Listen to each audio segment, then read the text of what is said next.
Hello, and welcome to Deathgarden's Early Access Dev Diary. I'm Ash Pannell, the Creative Director, and I'll be taking you through a few of our plans moving through Early Access. I'll be talking about where we are now, where we're planning on going, and sharing a few of our ideas about what we want to do. So over the course of this Dev Diary, I'm going to be talking about three main pillars of our game: the fantasy, the characters, and the gameplay progression. If ever there was a time to make adjustments to our gameplay, to our fantasy, to our characters, to our progression, to everything we're doing, Early Access is that time. It's a chance for us to really make a turn, to make a difference, to give you what you want, to listen to what you're saying, and to make big decisions. This is the time for us to do it. So one of the most important areas that we're addressing in our game is that of fantasy. The actual sense as a player when you enter the game, not just from what the game looks like, but also what the game feels like. So the key word for the fantasy for us is survival now.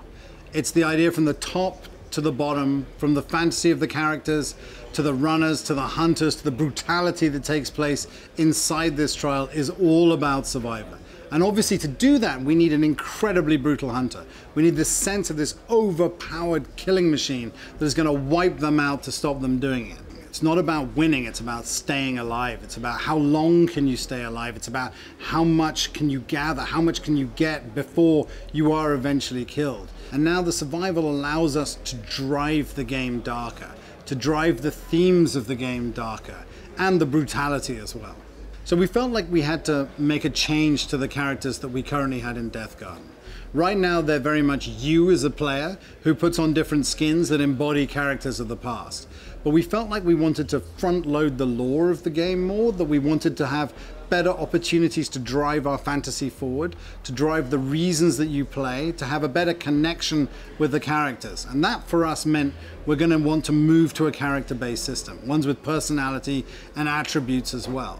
So our main goal is to make each one of the characters stand out. Whether it's the hunters or the runners, both have to have a unique and individual personality. For example, the hunters need to be these terrifying things that strike fear silhouette-wise into the hearts of the runners.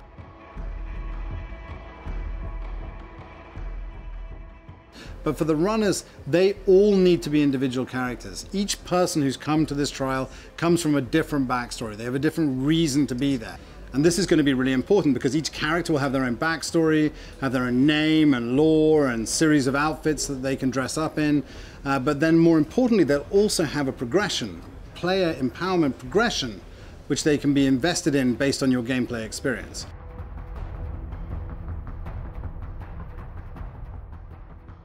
So for the gameplay, we're working on something quite big and quite exciting. Definitely fits the new direction of the fantasy, but I can't talk about it now. But what I can talk about is that we're looking to try and soften two key areas of the game. The first one is the sense of personal reward in the game. So this is the idea that whatever you do as an individual in the game, whether you're a runner or a hunter, you get rewarded for your actions. And the second part is linked to it too.